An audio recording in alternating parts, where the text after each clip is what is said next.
Turquie est la deuxième force de l'OTAN derrière les États-Unis. C'est tout à fait considérable. C'est-à-dire que l'armée turque est plus grande que l'armée française, britannique, etc. Donc c'est pas quelque chose d'anodin. C'est une déflagration entre Israël et la Turquie. Olivier, ce serait bien pire que ce qui se passe entre nous et l'Iran pour le moment, sans comparaison avec le Liban et le Hamas. Israël a frappé une base aérienne en Syrie pour empêcher, selon Jérusalem, une implantation militaire turque. Dans le même temps, Israël tente de redéfinir ses relations avec le nouveau régime syrien. Puis au Liban, le désarmement du Hezbollah reste bloqué.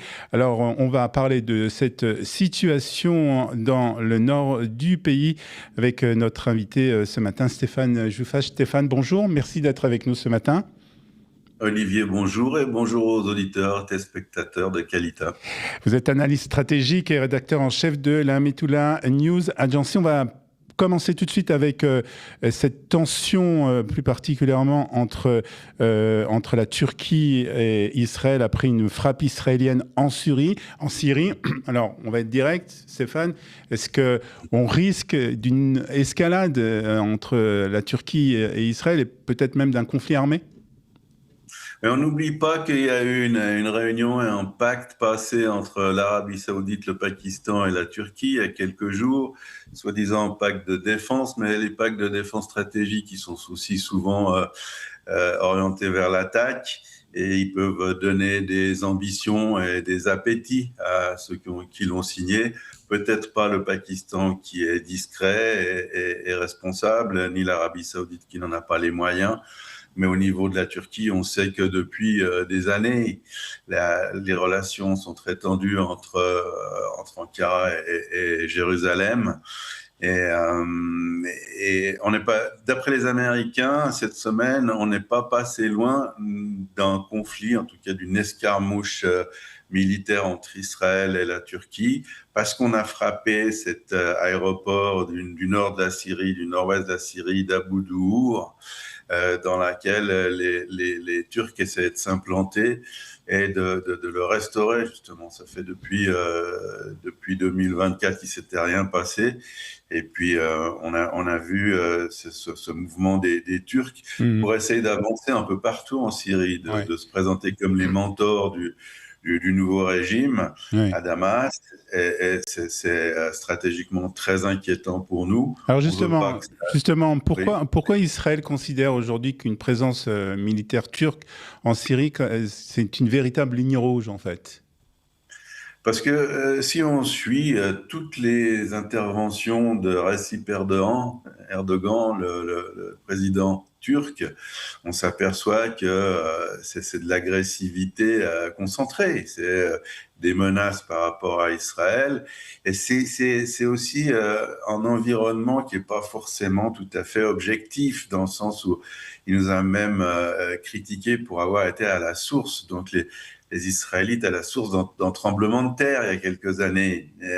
Il y a cette emphase propre à la Turquie et qui est exploitée parce que Erdogan est un islamiste, et tout le monde le sait, tous ceux qui veulent le savoir le savent, et sa cible privilégiée, c'est nous. Et dans ces conditions, et qu'il faut associer, et ça c'est important pour nos amis auditeurs et téléspectateurs, la Turquie est la deuxième force de l'OTAN derrière les États-Unis. C'est tout à fait considérable, c'est-à-dire que l'armée turque est plus grande que l'armée française, britannique, etc. Donc c'est pas quelque chose d'anodin. Une déflagration entre Israël et la Turquie, Olivier, ce serait bien pire que ce qui se passe entre nous et l'Iran pour le moment, sans comparaison avec le Liban et le Hamas. Et il faut faire attention et surtout aussi ne soyons pas naïfs en période électorale, parce qu'on a Ouais. quand même noté ces derniers jours cette attaque. Alors, la question qu'on se pose et c'est pas qu'on est seulement en droit de se la poser, c'est qu'on doit se la poser en tant qu'analyste.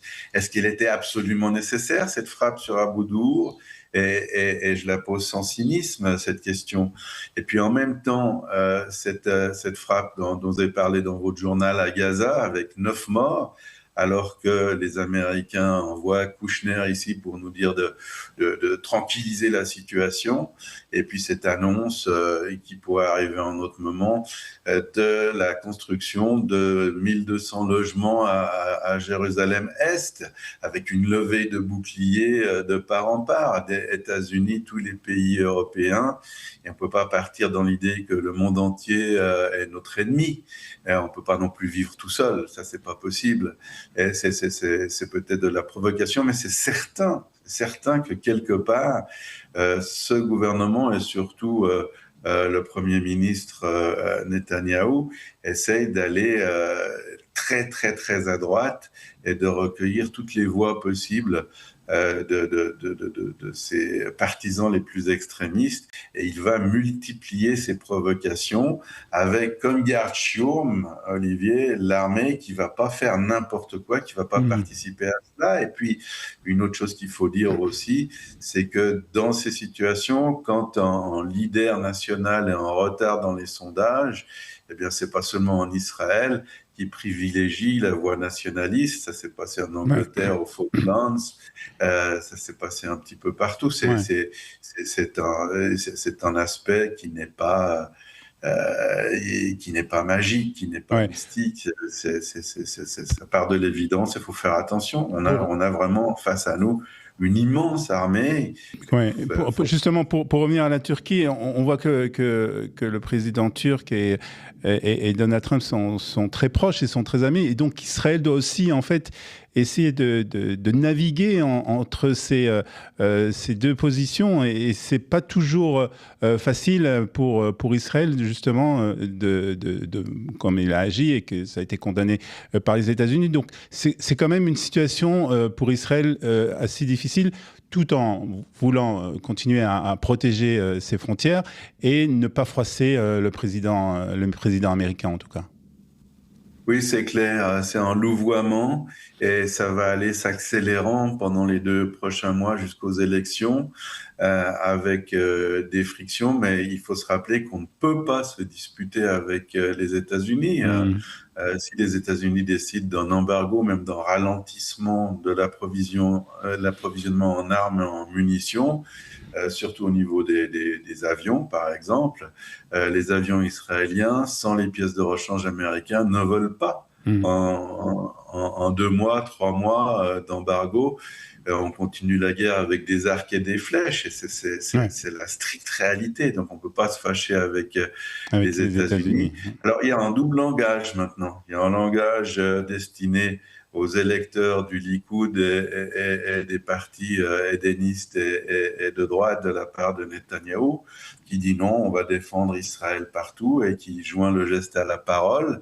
Et puis il y a le dialogue avec les États-Unis, le dialogue direct, où on est des alliés, oui, on vous écoute, et puis on fait quand même des efforts, mais situation extrêmement tendue. Et à nouveau, je répète, la clé stratégique, c'est que Israël ne peut pas être en état conflictuel avec tout le monde, et y compris en état conflictuel sur le plan diplomatique avec l'alliance que nous avons avec les États-Unis. C'est pas possible. Il faut beaucoup de responsabilités et beaucoup de retenue, Olivier. Alors justement, parler de diplomatie, on a vu que le chef du Mossad avait directement, s'était entretenu directement avec le ministre syrien des Affaires étrangères. Qu'est-ce que ça nous dit sur justement les rapports aujourd'hui entre Israël et la Syrie ? Ça nous dit que c'est encourageant. On discute de choses de ce genre avec des amis ou des gens au moins avec qui on peut faire on peut échanger, on peut parler d'événements qui se passent au niveau stratégique, au niveau le plus élevé. Le chef du Mossad, Goffman, a certainement dit au ministre syrien, écoutez, il faut que vous calmiez les Turcs, il faut que vous preniez vos écarts par rapport à la Turquie. Israël ne peut pas laisser l'armée turque se déployer vers le sud. En fait, c'est ça la question. Tant que ça se passe dans le Rojava, dans la région d'Afrin, chez les Kurdes, jusqu'à Idlib, ça nous dérange pas trop. Bien sûr, on n'ouvre pas en un, on ouvre les deux yeux, mais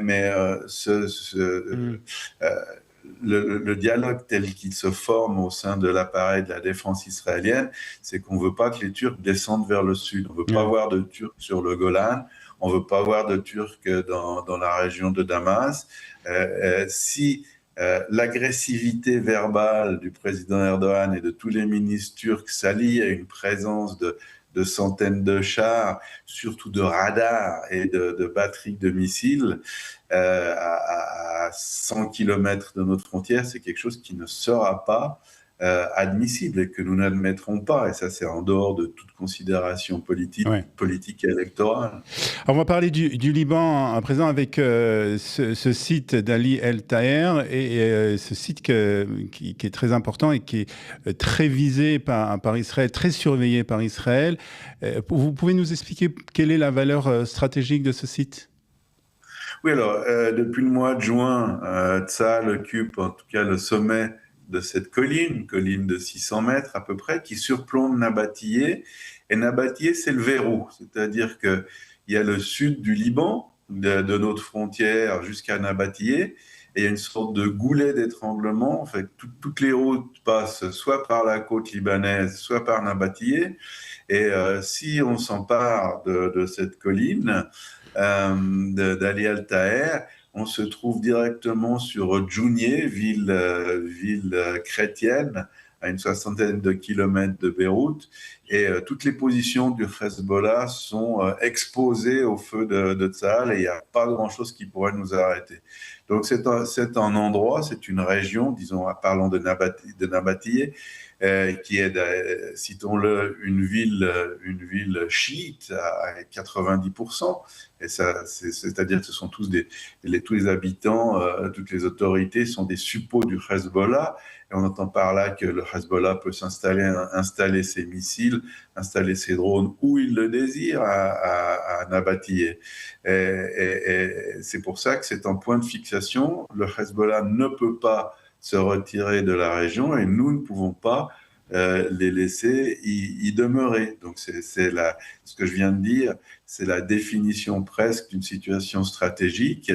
Et pour nous, dans les limitations de nos relations avec les États-Unis, comme on vient aussi d'en parler, les États-Unis ne veulent pas entendre parler d'une offensive majeure israélienne, et les Israéliens attendent qu'une opportunité pour s'approprier cette région de Nabatillé et forcer le verrou, ce qui changerait pour nous. C'est-à-dire que on ne parlerait plus d'un conflit limité au Liban Sud, mais on serait sur la terrasse, sur le balcon, qui domine la région sud de Beyrouth, la région chiite de Beyrouth, et c'est ça l'enjeu.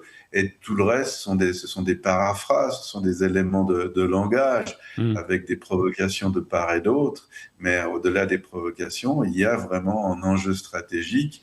Et quelques minutes avant que nous prenions l'antenne, il y a eu 5 minutes de bombardement depuis des positions qui sont à quelques centaines de mètres de notre rédaction à Metula, avec des tirs très violents justement sur cette région de Nabatillé et de Tel Ali El Taher, et ça ne va pas cesser, c'est quotidien. Alors justement, ça ne va pas cesser. Cette colline est stratégique et donc c'est important pour Israël de la contrôler, mais la solution, c'est quand même que le Hezbollah rentre ses armes, et pour le moment, on est dans une impasse. Alors, comment on sort de cette impasse, puisqu'on a l'impression, plus qu'une impression même, que l'armée libanaise n'a pas la capacité justement de désarmer le Hezbollah?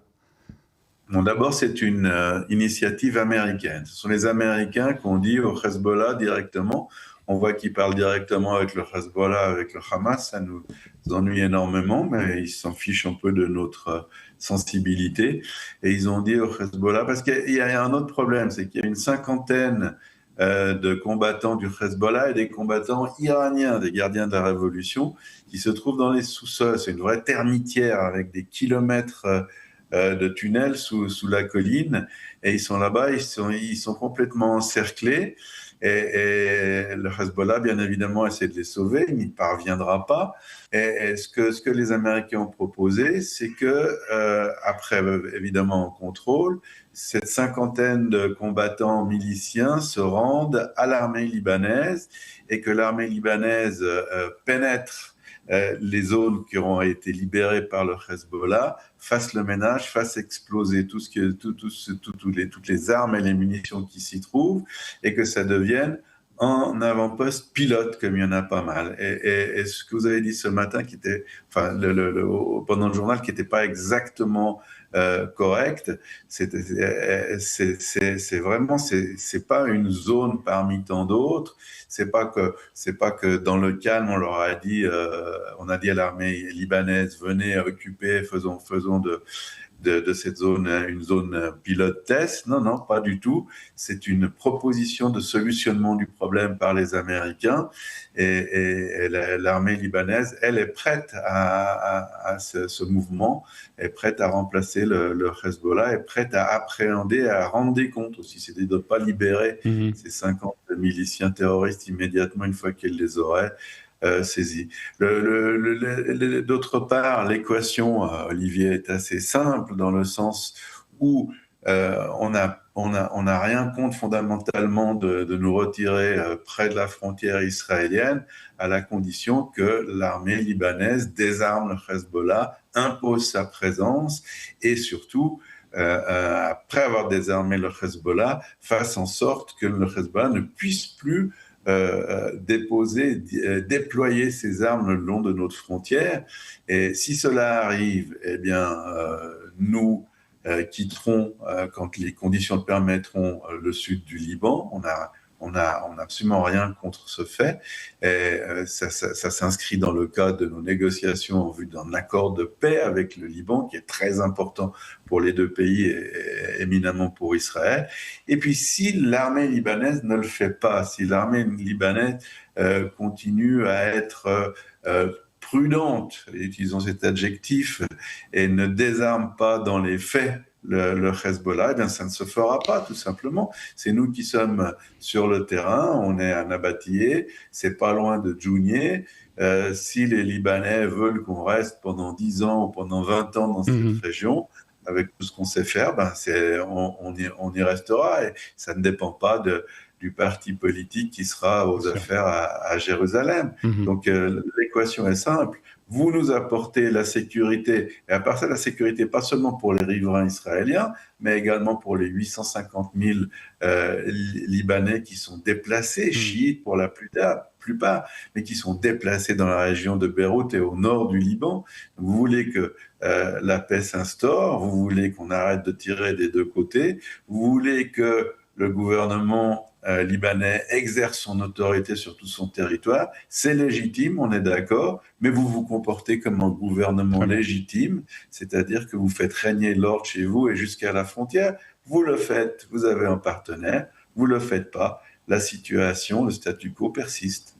Très bien, merci en tout cas. Et puis c'est de plus important que vous nous disiez ça, puisque je rappelle que vous êtes habitant de Metula et que vous êtes directement impliqué et concerné par cette situation, comme vous nous l'avez expliqué. Vous entendez régulièrement ces bombardements qui ont lieu au sud du Liban. Stéphane Jouffa, merci beaucoup d'avoir été ce matin avec nous, et à très bientôt sur Studio Kelita. Bonne journée.